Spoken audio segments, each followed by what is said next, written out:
नाज़रीन अस्सलाम वालेकुम। पनामा पेपर लीक्स या डिस्क्लोजर्स ने पूरी दुनिया, पाकिस्तान समेत पूरी दुनिया की सियासत को हिला के रख दिया है, जिसके झटके दुनिया के हर हिस्से में महसूस किए जा रहे हैं। आज का सारा प्रोग्राम हमारा इसी हवाले से है, लेकिन हमारे पास ना तो कोई नए हकायक हैं, ना कोई इल्जामात हैं। हमारे पास कुछ चुभते हुए तीखे सवालात हैं, और उन सवालात के उठाने से पहले मैं एक ओवरऑल व्यू के लिए आपको एक वीडियो रिपोर्ट दिखाऊंगा। रवां हफ्ते के आगाज से ही दुनिया भर में पनामा लीक्स के नाम से एक हंगामा जारी है। पनामा लीक्स है क्या?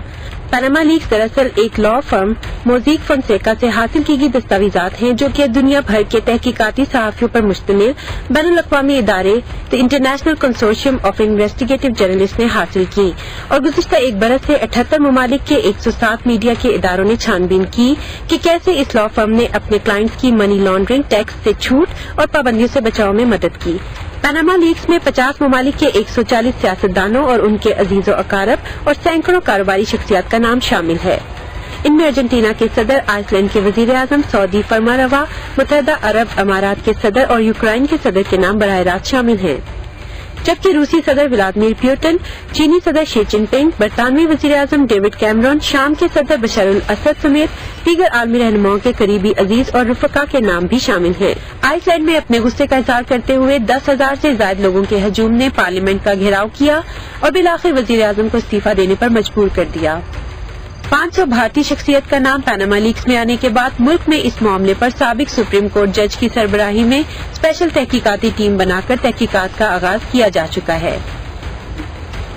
पनामा लीक्स में जहां दुनिया भर में एक हलचल सी मचा रखी है, वहीं पाकिस्तान के कुछ सियासतदानों और अहम शख्सियात के नाम भी इन लीक्स में शामिल हैं।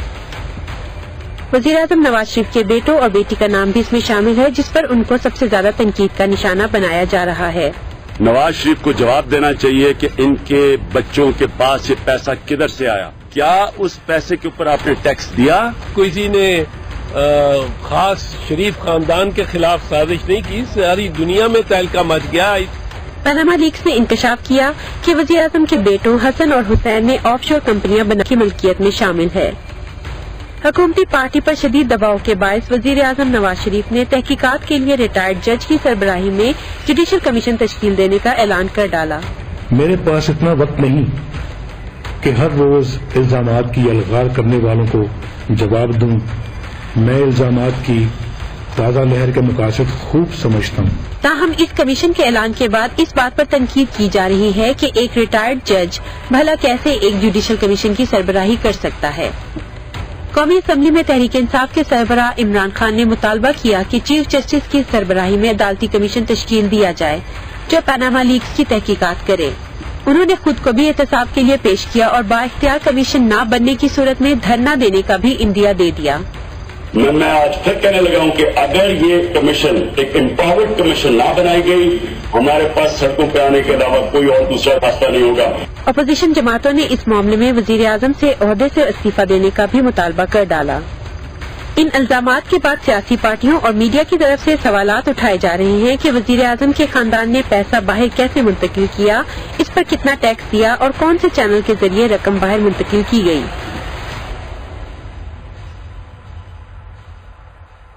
नाज़रीन, अब ये ओवरव्यू रिपोर्ट तो आपने देखी। अब पहला मैं सवाल उठाता हूं जो बहुत ही बुनियादी, बड़ा ही फंडामेंटल, बहुत ही अहम हो चुका है वो सवाल, और वो सवाल ये है कि हमें पाकिस्तान में ये फैसला करना है कि पाकिस्तान एक जमहूरियत है या पाकिस्तान एक मशरक़ वुस्ता के मुस्लिम बरादर ममालिक की तरह का एक बादशाहत है।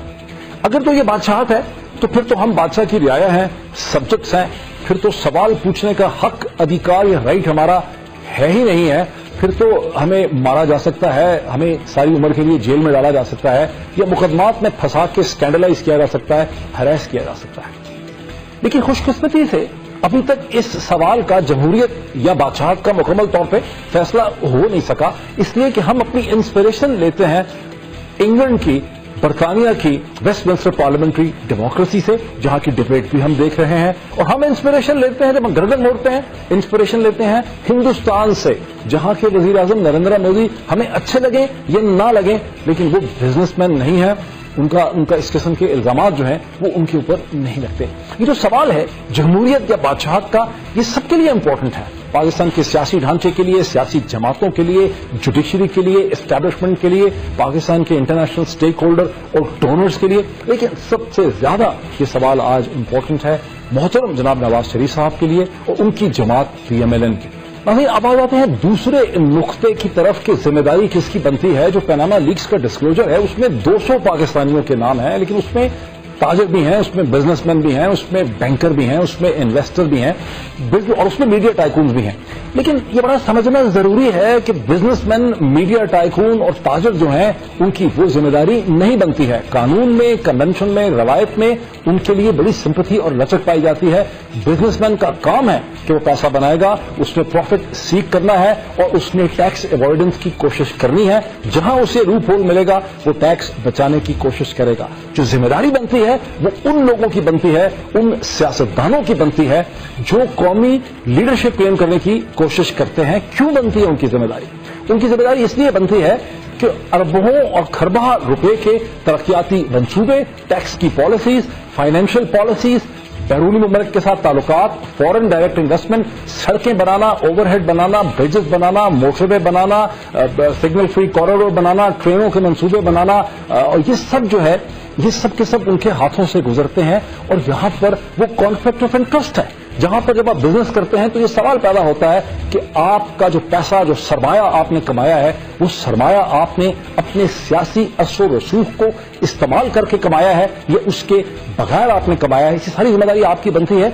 और इसमें जो 7 या 8 मेजर पाकिस्तानी नाम आते हैं उसमें वजीर आजम नवाज शरीफ साहब और उनके खानदान का नाम आता है, शहबाज शरीफ साहब और उनके खानदान का नाम आता है, साबिक वजीर आजम जो है जनाब मोहतरमा बेनजीर भुट्टो साहिबा का नाम आता है, आसिफ अली जरदारी साहब के जो मेन पर्सन है जावेद पाशा, JP पाशा जिन्हें कहते हैं, उनका नाम आता है, पाकिस्तान पीपल्स पार्टी के सेनेटर जनाब उस्मान सैफुल्लाह के खानदान का नाम आता है, इसी तरह फॉरवर्ड पीपल्स पार्टी के जो अभी सेनेटर रहे रहमान मलिक साहब उनका नाम आता है, और वसीम गुलजार साहब का नाम आता है, और फिर जैन सुखैरा साहब का नाम आता है। ये रिस्पॉन्सिबिलिटी प्रिंसिपली तौर पर कि आप बता सकें कि आपका नाम क्यों है, आपके पास ऑफशोर अकाउंट क्यों थे, ये जिम्मेदारी आपकी है। बिजनेसमैन के लिए बड़ी लचक है। टॉप पॉलिटिकल लीडरशिप की जिम्मेदारी का यही प्रिंसिपल हमें आइसलैंड में नजर आ रहा है, जहां के वजीर आजम को इसलिए रिजाइन करना पड़ा।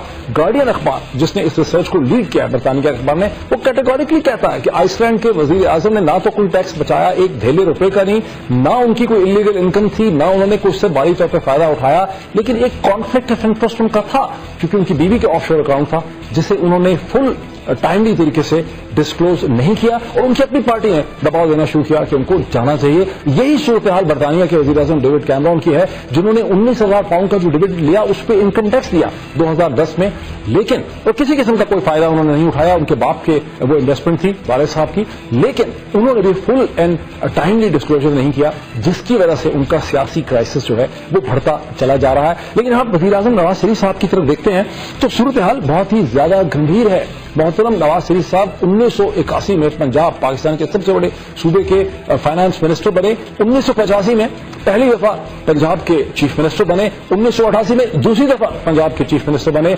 1990 में पाकिस्तान के पहली दफा वजीर आजम बने मोहतरम नवाज शरीफ साहब, फिर 1997 में दूसरी दफा पाकिस्तान के वजीर आजम बने, और 2013 में तीसरी दफा पाकिस्तान के वजीर आजम बने। और उनके भाई जो हैं शहबाज शरीफ साहब, वो भी 3 या 4 दफा पाकिस्तान के सबसे बड़े सूबे के चीफ मिनिस्टर रह चुके हैं।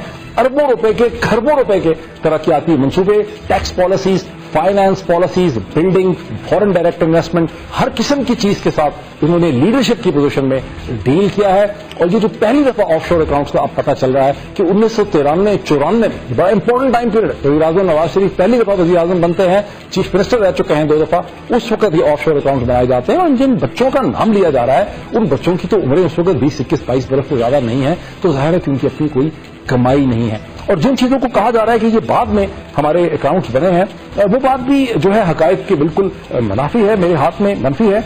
मेरे हाथ में अखबार है, फॉर्मर लीडर ऑफ पाकिस्तान में फेस करप्शन ट्रायल, ये न्यूयॉर्क टाइम्स की स्टोरी है, जो कि स्टोरी है अक्टूबर 1999 की, और इसमें इस किस्म की जो फाइनेंशियल डिटेल्स हैं जिन्हें कहा गया कि ये तो 2007 में हमने अपार्टमेंट लिए थे लंदन में, वो इसमें मेंशन है इस वक्त भी। इसी तरह Sharif set for grilling on wealth, Luke Harding और रोरी मैकार्थी की स्टोरी है, गार्डियन की स्टोरी है 10 अप्रैल 2000 की, और ये फाइनेंशियल डीलिंग जो हैं, जो अपार्टमेंट्स हैं लंदन के ऑफशोर अकाउंट्स हैं, इनका जिक्र वहां पर भी हमें नजर आता है। और फिर बहुत ही दिलचस्प है 2005 में एक किताब छपती है रेमंड बेकर की, capitalism Achilles heel, dirty money and how to renew the free market system, जिसमें बहुत ही तफसील से नवाज शरीफ साहब की इन्हीं इन्वेस्टमेंट्स का, ऑफशोर अकाउंट्स का और जो इल्जामात हैं वो उसमें भराए गए हैं। और फिर नवाज शरीफ साहब के जो सबसे बड़े सपोर्टर हैं इस वक्त पाकिस्तान के अंदर, जनाब मरियम सेठी साहब, अक्टूबर 1998 में फ्राइडे टाइम्स की स्टोरी है ट्रूथ विल आउट, जो कि एडिटोरियल है फ्राइडे टाइम्स का, जिसमें हुसैन नवाज साहब जब ऑब्जर्वर को चैलेंज करते हैं इसी किस्म की स्टोरीज पे, उसकी डिटेल्स को नरियम सेठी साहब ने डिस्कस किया है, और उन्होंने कहा है कि नवाज शरीफ साहब जो हैं उनके जो ये झूठ हैं ये किसी न किसी स्टेज के ऊपर जाकर एक्सपोज हो जाएंगे। नाज़रीन, जरूरत इस चीज की है, पाकिस्तान में कोई ट्रस्ट नहीं है, कोई इदारा, कोई एजेंसी यहाँ पे ऐसी नहीं है इस मुल्क में जो कि कोई एक फेयर इन्वेस्टिगेशन कर सकती है, जब तक एक इंटरनेशनल अकाउंटिंग फर्म जो है जिसकी बहुत प्रेस्टीज हो उससे फोरेंसिक ऑडिट पाकिस्तान में नहीं होगा, ये मामला जो है पाकिस्तानी जमहूरियत का ये आगे नहीं जा सकेगा। लेकिन अब तक वज़ीर आज़म नवाज शरीफ और उनकी जमात PMLN का जो रद्द अमल, जो रिएक्शन सामने आया है वो बड़ा ही मायूस कुन और बड़ा डिसअपॉइंटिंग है। वज़ीर आज़म की जो बहुत ही जज्बाती स्पीच थी उसे सुन के ऐसा लग रहा था कि वो ये कह रहे थे कि उन्हें जिनको 3 दफा पाकिस्तान के लोगों ने वज़ीर आज़म बनाया है, उन्होंने ऐसा नहीं किया नवाज शरीफ साहब पे और उनके खानदान पे, बल्कि नवाज शरीफ साहब और उनके खानदान ने पाकिस्तान के लोगों के ऊपर यहाँ बिजनेस करके बहुत बड़े एहसानात किए हैं, यहाँ अपना सरमाया जो है वो लगा के। दूसरी चीज जो बड़ी हैरान कुन है कि पाकिस्तान की इंफॉर्मेशन मिनिस्टर और PMLN की लीडरशिप जो है वो वज़ीर आज़म को एक ऑफिशियल तरीके से डिफेंड कर रहे हैं। ये बात इंतहाई ताज्जुब अंगेज है, बिकॉज जिन सवालों का जवाब देना है उसका सवालों का जवाब सिर्फ वज़ीर आज़म खुद दे सकते हैं, उनके घर वाले खानदान दे सकता है, उनका कोई अपॉइंटेड वकील या कोई नुमाइंदा दे सकता है। PMLN की लीडरशिप अपने आप को इस तरह से इस्तेमाल करने से तो ये लगता है कि PMLN एक सियासी पार्टी नहीं है, उसके लीडरशिप एक सियासी सेल्फ रिस्पेक्टिंग लोग नहीं है, बल्कि वो महज एक प्राइवेट लिमिटेड कंपनी के कोई तनख्वाहदार या ओहदेदार हैं, और ये सूरत हाल भी बड़ी अजीब है। तीसरा जो पॉइंट है वो भी बहुत ही इंटरेस्टिंग है, वहां स्ट्रैटेजी पता चलती है कि जो परवेज रशीद साहब ने इंफॉर्मेशन मिनिस्टर की हैसियत से प्रेस कॉन्फ्रेंस की इमरान खान या शौकत खानम हॉस्पिटल के खिलाफ, इर्रिस्पेक्टिव कि उसमें कुछ था, उसमें कुछ सब्सटेंस था या मेरिट था, उसको तो अलग छोड़े। स्ट्रैटेजी ये है कि जो हमारे नाक़िरीन है, हमारी ऑपोजिशन है, जो तनकीद कर रहे हैं, जो सवाल उठा रहे हैं, हमने उनको डराना है, उनको धमकाना है, हमने उनको ये बताना है कि तुम्हारी हम टांगें उठा देंगे, तुम्हारे लिए मसाइल पैदा कर देंगे, तुम्हें हम स्कैंडलाइज कर देंगे।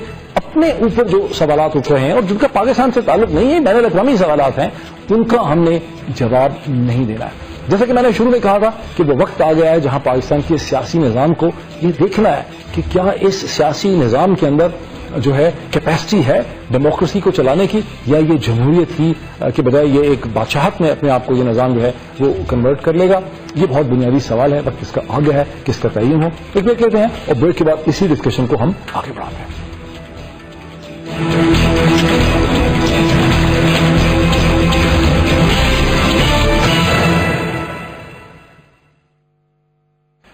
Welcome back. अब मुझे ज्वाइन कर रहे हैं पाकिस्तान तहरीक इंसाफ के डिप्टी पार्लिमानी लीडर और पाकिस्तान के साबका फॉरेन मिनिस्टर, स्टूडियोज में मेरे साथ हैं जनाब शाह महमूद कुरैशी साहब। Very warm welcome to you Qureshi साहब। कुरैशी साहब, आपकी पार्टी का और आवाम का ये पब्लिक का केस जो है वज़ीर आज़म नवाज शरीफ साहब के खिलाफ पैनामा पेपर्स पे है क्या? देखिए, हमारा केस ये है कि आपने मेहनत की, आपने जायदाद बनाई, जरूर बनाए, आपका हक है, लेकिन कौम को बताए तो सही। कानून कहता है कि आपने अपने एसेट्स, अपनी लायबिलिटीज हर साल डिक्लेयर करनी होती हैं। क्या आपने उनको शो किया? आप कहते हैं कि हमने अपनी मेहनत की कमाई से ये चीजें हासिल की हैं। क्या ये पैसा आपने जब मुंतकिल बाहर किया, क्या नोन जराए से किया? क्या वो लॉन्डर हुआ पैसा या सही तरीके से बाहर किया? आप कहते हैं कि हमने अपनी जो सऊदी अरेबिया में मिल बेची और मिल बेचकर हमने वहां इन्वेस्ट किया into properties in London, park lane के फ्लैट्स।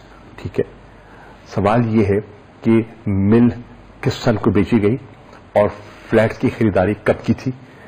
तो क्या वो डेट्स आपस में टकराती हैं या नहीं? अच्छा, ये फिर कौन चेक करेगा? ये हकायक वज़ीर आज़म और चीज कह रहे हैं, देखिए, ये कौन चेक करेगा? आप और चीज कह रहे हैं, आप और सवाल उठा रहे हैं और जवाब दे रहे हैं। फिर साहब, जो एक रिटायर्ड जज का कमीशन जो है ना, ये वो तो चेक नहीं करेगा और कर सकता ही नहीं है, ठीक है? इस किस्म का बेज़रर कमीशन हम मुस्तरद कर चुके हैं। पीटीआई मुस्तरद कर चुकी है, पीपल्स पार्टी मुस्तरद कर चुकी है, जमात इस्लामी मुस्तरद कर चुकी है, एमक्यूएम मुस्तरद कर चुकी है और सुप्रीम कोर्ट बार एसोसिएशन भी रद्द कर चुकी है। तो अब ये जो कमीशन हुकूमत ने तजवीज किया था, ये तो हो गया नॉन स्टार्टर। अब वे फॉरवर्ड क्या है? कल ख्वाजा आसिफ ने एडमिट कर लिया on the floor of the house कि हाँ, हम तहकीक के लिए तैयार हैं। अच्छा, बिल्कुल। किसके थ्रू? लेकिन वो तो कह रहे हैं कि रिटायर्ड जस्टिस होंगे, वो कबूल नहीं है ना, उसको प्राइम मिनिस्टर सेलेक्ट, वो तो हमें कबूल नहीं है ना। अब सवाल, ख्वाजा आसिफ किस किस्म की तहकीकात के लिए तैयार है? जिस किस्म की जो कवर अप हो जाए ना, जिसमें हकायक सामने ना आए, उस किस्म की तहकीक चाहती है, लेकिन ये होगा नहीं है। साथ देखिए, मसला ये नेशनल नहीं है, मसला इंटरनेशनल है। आइसलैंड के वजीर आजम ने कहा, मैं इस्तीफा नहीं दूंगा, देना पड़ गया ना। लेकिन अर्जेंटीना के एमएलएन का आर्गुमेंट ये है कि आइसलैंड की जो वजीर आजम है, उनका एक डायरेक्ट कॉन्फ्लिक्ट ऑफ इंटरेस्ट था, क्योंकि उनकी अपनी जो वाइफ है, उनके अकाउंट थे, वो वजीर आजम बन गए और फिर वहां एक झगड़ा भी चल रहा था बैंकिंग का, तो वो डिसीजन मेकिंग पोजीशन में थे। नवाज शरीफ साहब का केस ये है, वो कहते थे कि मेरे बच्चों के हैं, ये मेरे पैसे नहीं है, मेरा अपना तो कोई मतलब वाला। जब ये कंपनियां बनी, पैसा मुंतकिल हुआ, बच्चों की क्या उम्रें थी? क्या वो माइनस थे, वो बालिग थे, वो क्या उम्र थी उनकी? लेकिन मरियम नवाज साहिबा और हुसैन नवाज उस वक्त 20-20 बरस से ज्यादा होंगे, 21-22 बरस के होंगे, वो 1993-94 में, जैसे कि ये बहुत काबिल होंगे। मुझे बताइए, कितने बच्चे 20 साल के 22 साल के बच्चे जो हैं, वो मिलियनर्स हैं दुनिया में? होते होंगे एग्जाम्पल्स, पर कितने हैं? अपने मुल्क की मिसालें दीजिए ना मुझे। और भी बड़े कारोबारी लोग बैठे हैं, उनके बड़े काबिल बच्चे होंगे, लेकिन 19-20 साल की उम्र में किस तरह अरबों का कारोबार? 1993-94 की कंपनीज जैसे कि समझ आ रहा है कि बनी है, लेकिन वजीर आजम का पॉइंट ऑफ व्यू है कि बाद में ये कंपनीज बनी हैं। वो कितना पैसा शिफ्ट किया गया कि आपके पास कोई उसके फैक्ट्स हैं आप लोगों की पार्टी के? हजूर वाला, हम तो कह रहे हैं कि कौम जब पूछना चाहती है ना, कितना पैसा शिफ्ट किया गया। वो कहते हैं हमने कारोबार शुरू किया, हमारे दोस्तों ने हमें लोन दिया। ठीक है, दिया होगा, मान लेते हैं। कौन थे वो दोस्त? आप कहते हैं कि हमें वहां सऊदी बैंक से लोन लिया, बिल्कुल लिया होगा। कौन सा बैंक था और ये कितना लोन लिया? कितना लोन था? ठीक है ना जी। जो 200 नाम इसमें आए हैं, उसमें बहुत से बिजनेसमैन हैं, मीडिया के लोग हैं और लोग भी हैं, सब लोग हैं। कुछ उसमें सरकारी अफसरान भी हैं, मतलब जज साहिबान वगैरह के भी नाम आ रहे हैं। उन पे फिर नहीं है इतना ऑनर्स और रिस्पॉन्सिबिलिटी बिजनेसमैन पे जितना वजीर आजम पे। देखिए, थोड़ा फर्क है ना। एक आप एक लेजिस्लेटर, एक पॉलिसी मेकर में और उनमें 19-20 का फर्क होना चाहिए। ठीक है, लेकिन मैं ये कहूंगा कि सिर्फ एक खानदान तक इस गुफ्तगू को महदूद न कीजिए। वो जो बाकी हजरात हैं, उनकी भी तहकीक तो होनी चाहिए ना। अब कौन करेगा? कहाँ है आपकी नैब? खामोश है। क्यों खामोश है? व्हाइट कॉलर क्राइम किसने इन्वेस्टिगेट करना? एफआईए ने। कहाँ है एफआईए? स्टेट बैंक, आपकी जो फॉरेन एक्सचेंज की रेगुलेशंस वायलेट हुई, बहुत सी चीजें हुई, कहाँ है स्टेट बैंक के गवर्नर? इलेक्शन कमीशन, आपने एसेट्स लायबिलिटीज वहां जमा करानी होती है कानूनन हर साल। अगर नहीं कराते तो आपकी मेंबरशिप पार्लियामेंट की सस्पेंड कर दी जाती है। इलेक्शन कमीशन खामोश है तो क्यों है? ये सारे सवालात उठ रहे हैं कि ये क्या वजीर आजम नवाज शरीफ पे ये बाउंड था कि वो अपनी प्रॉपर्टी के, अपनी फैमिली के ये एसेट्स जो हैं इलेक्शन कमीशन ऑफ पाकिस्तान को डाइवर्ट कर? हर मुंतखब नुमाइंदे पर ये लाजिम है मुईद, मुझ पे लाजिम है। लेकिन आपका तो आर्गुमेंट ये है ना कि ये पैसे हुसैन नवाज के, ये मरियम नवाज के, ये हसन नवाज के, आपके जो डिपेंडेंट्स हैं, आपकी अहलिया हैं जो आपके डिपेंडेंट हैं, उनके भी आपने देने होते हैं। उनके भी देने हैं? जी, हम देते हैं, देने होते हैं। अच्छा जी। शाह साहब, लेकिन एक पब्लिक के जहन में ये सवाल भी आता है कि भाई वजीर आजम की फैमिली तो हमेशा से, जैसे खुद भी उन्होंने कहा अपनी स्पीच में, कि हमेशा से वो एक कारोबारी फैमिली है। जब वो बिजनेस में आए हैं, जब वो सियासत में आए हैं 1982 के करीब आए हैं या 1979 के बाद आए हैं, जुल्फिकार अली भुट्टो साहब की फांसी के बाद आए, तो वो एक कारोबारी फैमिली थे। बिल्कुल थे। 1982 में वो गालिबन फाइनेंस मिनिस्टर बने हैं, 1985 में गालिबन वो चीफ मिनिस्टर बने हैं, 1988 में वो दोबारा चीफ मिनिस्टर बने हैं, फिर 1990 में प्राइम मिनिस्टर बने हैं। तो वो हमेशा से एक बिजनेस फैमिली थे। जिस कॉन्फ्लिक्ट की तरफ आप लोग, अब ऐसा क्या हो गया है पनामा पेपर्स के आ जाने के बाद कि इतना आप बरंगेख्ता हैं? इमरान खान साहब देखिए, बिल्कुल थे, कारोबारी फैमिली थे, हमें तस्लीम करना चाहिए थे। मैं कारोबार में हो सकता हूं और कारोबार करना कोई जुर्म नहीं है, मेरा हक है। सवाल ये है कि क्या उस कारोबार की मेरी ग्रोथ میری ذہانت سے ہوئی, میری محنت سے ہوئی, یا میں نے اپنے آفس کو استعمال کیا اس کی گروتھ میں, اضافہ میں. یہ ہے نا دو مختلف چیزیں. میں نے اپنے آفس کو استعمال نہیں کیا اور میں نے اگر کوئی میں نے رعایت اس قسم کی نہیں لی تو بالکل کاروبار کریں. لیکن آپ نے سنا وزیر اعظم نے کہا کہ سوال یہ نہیں صاحب, یہ بات ہے میں نے ایک پیسہ بنایا ہے, بالکل بنایا, کوئی جرم نہیں بنانا. مجھے آف شور کمپنیز میں پارک کرنے کی ضرورت کیا ہے اس کو, مجھے بتائیے نا. تو میں نے پیسہ بنایا, میں انویسٹ کرنا چاہتا ہوں, بالکل لیگل ذرائع ہیں ان کے ذریعے کروں. وائی ڈو آئی یہ مجھے یہ اس میز میں سے گزرنے کی ضرورت کیا ہے, کیوں ہے؟ اچھا, لیکن وزیر اعظم کی اسپیچ آپ نے سنی, وہ بہت جذباتی تھے. انہوں نے کہا کہ ان کے خاندان نے بہت پیسہ بنایا, غالباً اس زمانے میں 50 کروڑ کا ان کی ملکیت ضائع ہو گئی جب فال آف ڈھاکہ ہوا. پھر وہ اس کے بعد انہوں نے فیکٹریاں لگائیں, وہ نیشنلائز ہو گئی پاکستان کے اندر. تو بھٹو صاحب جب اقتدار سے ہٹے ہیں اس کے بعد انہوں نے جو کچھ بھی ویلتھ کریٹ کی ہے وہ اس کے بعد انہوں نے کریٹ کی. انہوں نے یہ ایکسپلینیشن دی ہے, اس سے آپ مطمئن نہیں ہیں؟ دیکھیے بہت سے لوگ, میں اپنی بات نہیں کرنا چاہ رہا, بہت بڑا طبقہ ہے اس ملک میں جو مطمئن نہیں ہے, بہت بڑا طبقہ مطمئن نہیں ہے. اس طبقے کا سوال کیا ہے اس پوائنٹ پہ جب وہ کہتے ہیں کہ ٹھیک ہے ہماری تو فیکٹریاں نیشنلائز ہو گئی, ہم نے پھر دوبارہ محنت کی, اللہ نے بڑی مہربانی کی, محنت کی, اس میں کوئی شک نہیں ہے, اللہ کی مہربانی بھی اس میں بھی کوئی شک نہیں ہے, کاروباری فیملی ہے اس میں بھی کوئی شک نہیں ہے. دیکھیے سوال یہ ہے, کاروباری فیملیاں تو بہت ہیں, سوال ہے کہ کسی کو اپنے آفس کا ایڈوانٹیج لیا یا نہیں لیا. اگر نہیں لیا تو مسئلہ ہی کوئی نہیں ہے, بات ختم ہو جائے گی نا. تبھی تو ہم کہہ رہے ہیں. دیکھیے بلو صاحب, بات یہ ہے کہ اگر ہمیں جیسے وہ فرما رہے ہیں اور شاید درست فرما رہے ہوں, اگر ایسا ہی ہے تو پھر ایک امپاورڈ کمیشن سے گھبرانے کی ضرورت ہی نہیں ہے. بالکل سامنے جائیں, ایک کمیشن ہو, وہ تحقیق کرے, دودھ کا دودھ پانی کا پانی. کمیشن کون, امپاورڈ کمیشن کس طرح کا ہوگا؟ دیکھیے یہ تو نہیں ہوگا جو انہوں نے تجویز کی ہے. تو کیا ہوگا, کیا چیز ہوگی جو سیٹسفائی کرے گی؟ ایک سٹنگ چیف جسٹس کی سربراہی میں ایک کمیشن ہو, ٹھیک ہے, فلی امپاورڈ ہو, انکوائری کمیشن نہیں, فلی امپاورڈ جوڈیشل کمیشن ہو, انکوائری کم از کم 3 کے ایکٹ والا نہیں, ٹھیک ہے, کم از کم 3 اس میں چیز.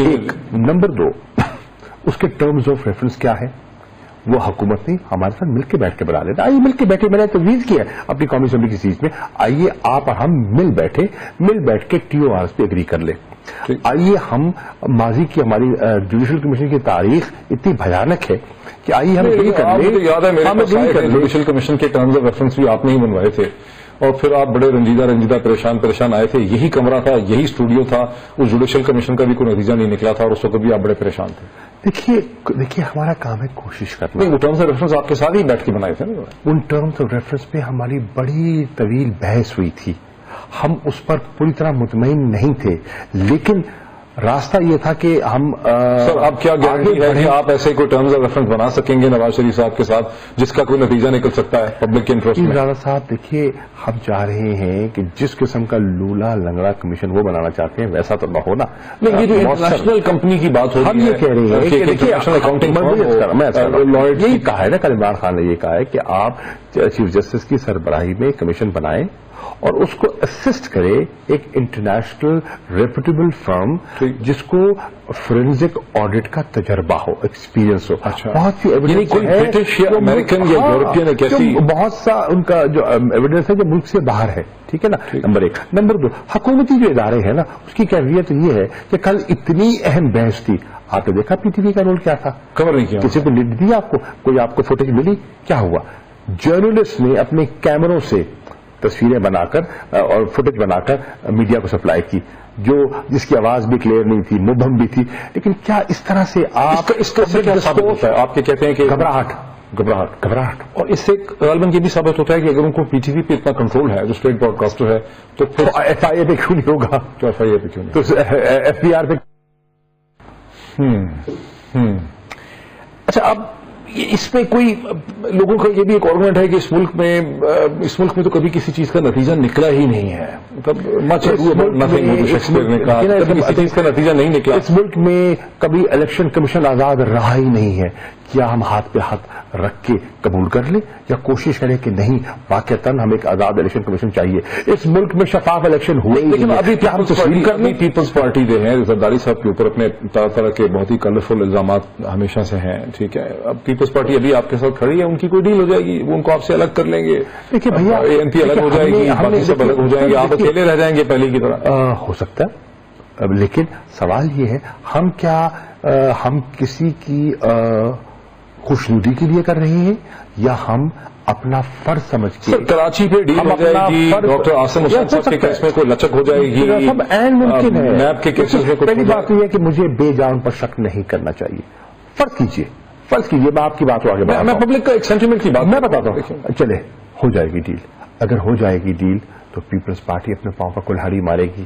یقیناً یہ سیاسی فیل نہیں ہوگا اور پیپلز پارٹی ایسا کرے گی تو پیپلز پارٹی میں بہت بڑا طبقہ, آپ دیکھیے سنیے, اور پیپلز پارٹی میں رضا ربانی جیسے لوگ, اعتزاز احسن جیسے لوگ, کائرہ جیسے لوگ, خورشید شاہ وغیرہ, یہ سب کہہ رہے ہیں کہ پارٹی کا مستقبل داؤ پہ لگ جائے گا اگر ہم آج حکومت کے ساتھ حکومت کا دفاع کرتے ہوئے دکھائی دیں. میری رائے میں اس ایشو پر جو بے جہاں حکومت کا دفاع کرے گا وہ سیاسی طور پر اپنا نقصان کرے گا. جو فیئر نظر آئے گا, جو دیانتداری سے ملک کے مفاد کو سامنے رکھتے ہوئے عوام کے ٹیکس پیئر کے پیسے کو بچاتا ہوا دکھائی دے گا, لوگ اس کو پذیرائی دیں گے. چلیے, بہت شکریہ جناب قریشی صاحب. ناظرین دیکھ لیتے ہیں کہ پاکستان کی سیاسی جماعتیں جو ہیں اپوزیشن کی جس عزم کا اس وقت مظاہرہ کر رہی ہیں یا اعادہ کر رہی ہیں وہ کہاں تک چلتا ہے. ایک بریک لیتے ہیں.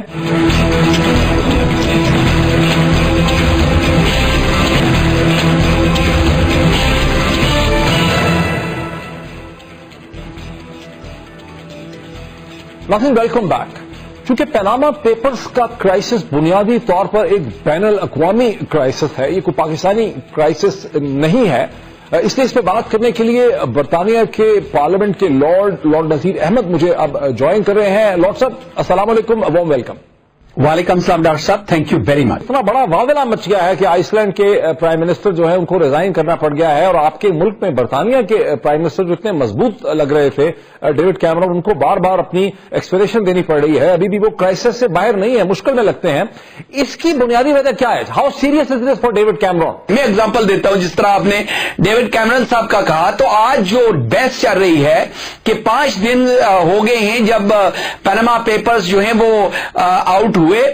ویسے تو 1 سال سے یہ وہ گھوم پھر رہے ہیں یورپ کے اندر, لیکن انویسٹیگیشن تو یہ جو 5 دنوں میں انہوں نے 5 سٹیٹمنٹس دی, تو اس میں ایک تو جو مورل ایشو ہے کہ جب آسٹیرٹی آئی تو پرائم منسٹر صاحب کہتے تھے کہ we are all in it together, یعنی ہم سب غریب امیر جتنے ہیں ہمارے اوپر یہ جو آسٹیرٹی میجرز ہیں اس میں ہم سارے گزرے ہیں. لوگ کہہ رہے ہیں کہ بھائی تم تو امیر تھے, تمہارے پاس تو شیئرز جو ہیں وہ آف شور کمپنیز میں تھے, ان کے لیے یہاں پہ یہ کوئی پرابلم نہیں ہے کہ ڈیوڈ کیمرون نے خدا نہ خواستہ کوئی انلیگل پیسہ وہاں پہ رکھا ہے, لیکن ایک طرف سے انلیگل ڈاؤٹ ہو سکتی ہے. اسی لیے جو اپوزیشن ان کو ہپوکریسی کہتے ہیں, منافقت کہتی ہے کہ آپ نے کیا نہیں. دیکھیے, لیکن ڈیوڈ کیمرون کے تو باپ کے پیسے تھے, ڈیوڈ کیمرون کے پرائم منسٹر کے تو باپ کے پیسے تھے, اور پیسے بھی کوئی بہت زیادہ نہیں ہے. اصل جھگڑا تو غالباً یہ ہے کہ انہوں نے شروع میں مانا نہیں ہے اور اب وہ مان رہے ہیں. اب انہوں نے مان لیا کہ میں نے اس سے 19,000 پاؤنڈ کا فائدہ اٹھایا. وہ ڈاکٹر صاحب اس کی ایک وجہ یہ ہے نا کہ بلیئر مور ہولڈنگز جو ہیں, کیا اس کے جو ڈیویڈنڈز ہیں انہوں نے کہہ دیا کہ ڈیویڈنڈز پہ وہ ٹیکس دیتے تھے, لیکن جب انہوں نے شیئرز 2010 میں یہ بیچ دیے یونٹس, وہ کہتے ہیں 5,000 یونٹس, وہ جب بیچے ہیں تو کیپٹل گینز ٹیکس وہ کہہ رہے ہیں کہ وہ اس کا بنتا نہیں تھا. لیکن ایکچوئل جو کوشچن ہے کہ وہ ایک تو کمپنی جو ہے بلیئر مور ہولڈنگز, کیا وہ ٹیکس یو کے میں دیتی تھی یا نہیں؟ کیا جو پیسہ اس میں انویسٹ ہوا وہ یو کے کا ٹیکس پیئر کا پیسہ تھا تو وہ ڈکلیئرڈ تھا یا نہیں؟ اور اگر اس کے اوپر ایک تو اس کی پروفٹس جو ہیں اس پہ ٹیکس دیا گیا, پھر جو شیئر ہولڈر ہیں انہوں نے اس کی پروفٹس کے اوپر ٹیکس دیا ہے یا نہیں؟ डेविड कैमरन कहते हैं कि उन्होंने दिया है, लेकिन अपोजिशन इस बात को मानने के लिए तैयार नहीं। वो कह रहे हैं कि पार्लियामेंट के अंदर आओ और एविडेंस प्रोड्यूस करो। थोड़ा सा हम इसको जरा देख लें कि इस वक्त ये है कि अब अभी तक तो लेबर पार्टी ने बाकायदा तौर पर ये डिमांड नहीं किया है कि डेविड कैमरन जो है वो रिजाइन कर दें, लेकिन कुछ जो ऐसे मेंबर हैं जैसे जॉन मान हैं, उन्होंने कह डाला है, एडवर्ड स्नोडन कह रहे हैं कि डेविड कैमरन को रिजाइन कर देना चाहिए। तो वजीर आजम की सूरत हाल है नहीं, वो रिजाइन नहीं करेंगे, वो उनको पार्लियामेंट में जो है वो डेफिनेटली डिमांड है लेबर पार्टी का कि पार्लियामेंट के अंदर आके वो एक्सप्लेन करें। मीडिया यही कहता है कि एतबार, देखिए ना, गवर्नेंस के लिए ट्रस्ट फैक्टर जो है बड़ा इंपॉर्टेंट है। और अगर लोगों को, एक तो इसकी टाइमिंग बड़ी गलत है क्योंकि यूरोपियन रेफरेंडम की वजह से अगर पार्टी ये समझती है कि पार्टी की पोजीशन कमजोर हो रही है, अभी जो लोकल इलेक्शन आ रहे हैं, लंदन के इलेक्शन आ रहे हैं, उसमें अगर पार्टी ये समझती है कि उनको नुकसान पहुंच रहा है तो पार्टी डंप कर सकती है, no vote of no confidence उनके खिलाफ उनकी पार्टी करके। आप ये कह रहे हैं कि कंजर्वेटिव पार्टी, टोरी पार्टी जो है वो प्राइम मिनिस्टर, अपने ही प्राइम मिनिस्टर को फारिग कर सकती है, उसको दबाव डाल सकती है, उसको डंप कर सकती है। ये बिल्कुल यही कह रहा हूं। आपको याद होगा कि जब मार्गरेट थैचर जो चौथी बार इलेक्शन जब जीत गई थी, अपने ही जॉन रेडवुड ने प्रेशर डाला था और vote of no confidence party के अंदर ही शुरू किया था, तो वो रो के वहां से डाउनिंग स्ट्रीट से रिजाइन होके घर गई थी। तो वो प्राइम मिनिस्टर चाहे जाए इलेक्शन जीत जाते हैं, आपको पता है ब्लेयर के साथ भी ऐसे हुआ, वो जब जीत भी जाते हैं, जब उनकी पोजीशन कमजोर हो जाती है, पार्टीज उनको डंप करती है क्योंकि पार्टी अपनी पोजीशन लॉन्ग टर्म के लिए रखती है और वो पार्लियामेंटेरियन। लेकिन लॉर्ड अहमद, हमारे यहां तो बड़ा मुख्तलिफ है। हमारे यहां तो हमारे जो वजीर आजम है उनके सामने पार्टी की तो कोई हैसियत ही नहीं है, पार्टी में से तो कोई बोल ही नहीं सकता, कोई उनको कुछ कह ही नहीं सकता, वो तो सब डिफेंड कर रहे हैं उनको टीवी पे। ये बड़ी अफसोसनाक बात है कि बजाय इसके कि जो गलतियां हुई हैं उसको मान ले। देखें जी, मैं प्राइम मिनिस्टर साहब की मेरी आखिरी मीटिंग में उनकी बड़ी इज्जत, आपको याद होगा कि जब वो पाकिस्तान तशरीफ ले गए थे, मैंने पाकिस्तान की फौज और अदारों के साथ निगोशिएट किया था उनके जहाज का। मैं याद करवाना चाहता हूं, दुनिया टीवी के थ्रू मैंने निगोशिएट किया था, वो मियां नवाज शरीफ साहब के कहने के ऊपर उनकी लैंडिंग, उनका रावल लाउंज जाना, बल्कि बिल भी पानी का मैंने दिया था और जो बेवरेजेस लोगों ने लिए थे। लेकिन मेरी आखिरी मीटिंग उनके प्राइम मिनिस्टर हाउस ऑफिस में जो हुई वो करप्शन के हवाले से थी कि करप्शन हो रही है, आपने वादा किया था कि करप्शन को खत्म करेंगे। आजाद कश्मीर की हुकूमत जो करप्शन कर रही है, इनके वजीरों के नाम मैंने बताए, इनके अपने घर के लोगों के नाम बताए, इन्होंने कोई इनके सेक्रेटरी हैं फवाद, पाकिस्तान के वजीरों के नाम आपने बताए, पाकिस्तान के वजीर, मुस्लिम लीग नून के वजीर, और उन्होंने फवाद हसन, फवाद कोई आदमी है उनके ऑफिस में काम करने वाले, वो बेल बजा के उनको बुला के कहा कि लॉर्ड साहब क्या कह रहे हैं। उन्होंने कहा कि सर क्या कह रहे हैं, उन्होंने कहा कि ये करप्शन की फला आदमी की बात कर रहे हैं, तो उन्होंने कहा ये बिल्कुल सही बात है। तो फिर प्राइम मिनिस्टर साहब ने, मैं कुरान पे कहने के लिए तैयार हूं, वो खुद आए, डिबेट करें मेरे साथ कि ये बातें हुई हैं या नहीं, बल्कि मैं हर जगह पे ये बात कहता रहा हूं। ये जो इमरान खान साहब ने मुतालबा किया है कि एक इंटरनेशनल जो अकाउंटिंग फर्म हो, जैसे डेलॉयट टूश है, इस तरह की कोई फर्म है, अमेरिकन हो या बरतानवी या European international accounting forensic firm हो, और वो आके इन्वेस्टिगेट करे पनामा फाइल्स के ऊपर जो हकायक सामने आए हैं, ये इल्जाम लग रहे हैं। आप समझते हैं कि दिस मेथड कैन वर्क, इससे ये चीजें साबित हो सकती हैं? अगर प्राइम मिनिस्टर जो है वो सही कह रहे हैं तो वो साबित हो सकता है, गलत कह रहे हैं वो साबित हो सकता है। इसमें दो तीन चीजें, एक तो ये है कि मेरे ख्याल में प्राइम मिनिस्टर साहब को और उनकी फैमिली को there is nothing to hide, बजाय इसके कि हर एक बच्चा यानी बड़े रिस्पेक्टेबल हैं, हसन हुसैन मरियम, वो अलग अलग बयान दे रहे हैं और उनके चार जो बड़े सीनियर स्पोक्स पर्सन हैं वो अलग बयान दे रहे हैं। उसके बजाय अगर प्राइम मिनिस्टर खुद आके एक्सप्लेन करें, बजाय इसके कि एड्रेस टू द नेशन करके कि ये क्या हुआ और अगर कोई गलतियां हैं तो बच्चों ने की हैं, तो उसको किस तरह वो जो है वो ठीक कर सकते हैं। देखिए ना, यानी डेविड कैमरन ने आके कहा और वो प्रूफ उसको دینا پڑے گا کہ ٹیکس کہاں دیا ہے اور برٹش اتھارٹیز کو دیا ہے تو اس کے پاس رسید ہوگی. تو ایسے ہی کہ یہ پیسہ کہاں سے آیا. لیکن میرا سوال تو یہ ہے کہ اگر ایک انٹرنیشنل فورنزک اکاؤنٹنگ فورنزک فرم ہو جیسے ڈیلائٹ ٹوش ہے یا امریکن برطانوی یورپین فرم ہو بہت بڑی جس کی بڑی ریسپیکٹ ہو ساکھ ہو اس کی انٹرنیشنل مارکیٹ میں میکنزی ہو سکتی ہے, تو اگر وہ انویسٹیگیٹ کرے تو پھر یہ معاملے کی تہ تک پہنچا جا سکتا ہے. میرے خیال میں یہ کافی حد تک جو ہے وہ پہنچ سکتا ہے, کیونکہ آخر جو بھی ٹریل ہوتی ہے, جو ٹریل کچھ لوگوں کو بڑے تجربے ہیں وہ ٹریل چھوڑتے نہیں ہیں اور ان کے پاس زیادہ بڑے ایکسپرٹ ہوتے ہیں جن کا کام ہی یہی ہے پچھلے 30 سالوں سے. تو شاید آپ کو سارے حقائق تو نہ پتہ چلے لیکن کافی جو ہے جواب جو ہے وہ مل سکتے ہیں.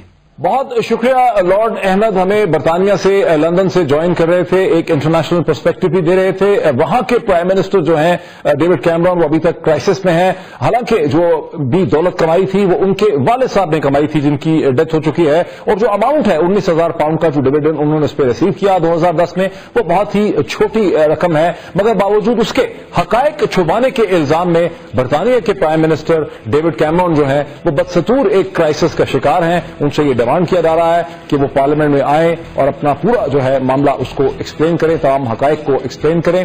آج اس پروگرام آپ ادھر ہی چھوڑتے ہیں, ہم کل پھر آپ سے ملاقات ہوتی ہے.